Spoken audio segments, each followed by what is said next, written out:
بسم الله الرحمن الرحیم. خۆشەویستان، هەڵبەتەن هەر بە مناسبەی ئەوەی کەوا زۆر بەڕێز مامۆستا مەلا سلێمان سەنگەسەری و مام خدر و جماعەت کاک محەممەد وان سەردانی کردین ڕێیەکی دووریان بڕیوە لە پێناو ئەو خۆشەویستی و محەبەتەی کە لە نێوانمان کۆبووتەوە لەو سەفەرە پیرۆزانەی کەوا کردیتمان. الحەمدولیلا ئەمە چوینە ئەوێ ئەوانیش ئێستا سەردانی کردوین، بەڵام لێرەدا پرسیارێکی گرنگ هەیە دەمەوێت لە مامۆستای بکەم چونکە ئەو خیبرەی هەیە لەو کارەدا لەلایەنە دینیەکەیەوە.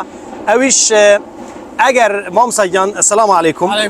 مامۆستا گیان ئەگەر دوو کەس بۆ خوا یەکتریان خۆش بووێ ئەجر و سەوابەکەی لای ڕەب العالەمین چییە؟ حەز دەکەم زیاتر ڕوونکردنەوەمان بدەیت. بسم الله الرحمن الرحیم.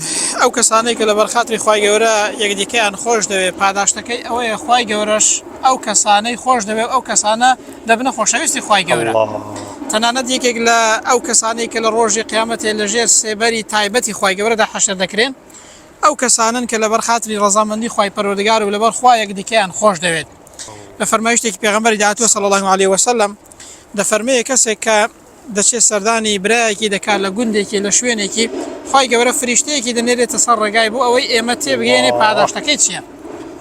لە ڕێگادا پێی دەڵێەوە دەچێکوێ دەڵێ وەڵا سەردانی هاوڵێکم دەکەم لە فلان گوندە و لە فلان شوێنەی، پێی دەڵێ لەبەر چی سەردانی دەکەی؟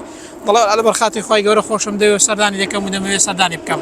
پێی دەڵێ هیچ شتێکی دیکەت نییە، دەڵێ هیچ شوکارێکی دیکە من نییە. دەی دەڵێ مۆژدەت لێبێ ئەمن نێردراوی خوای گەورەمە، خوای گەورەش ئەتۆی خۆش دەوێت. خوای گەورە سەرفراز و سەرکەوتوو. مامۆستا گیان زۆر سپاس دەکەین کەوا سەردان کردی لەگەڵ مام خدر و جماعەت، ینی بەڕاستی خۆشحاڵ بووین. بەخوای گەورە نمونەشتان زیاد بکە ان شاء الله تعالی. السلام علیکم ئەجمعین یا ڕەبی. خوای گەورە پاداشتی ئێوەش و میواندارەکەشتان بداتەوە یا ڕەبی.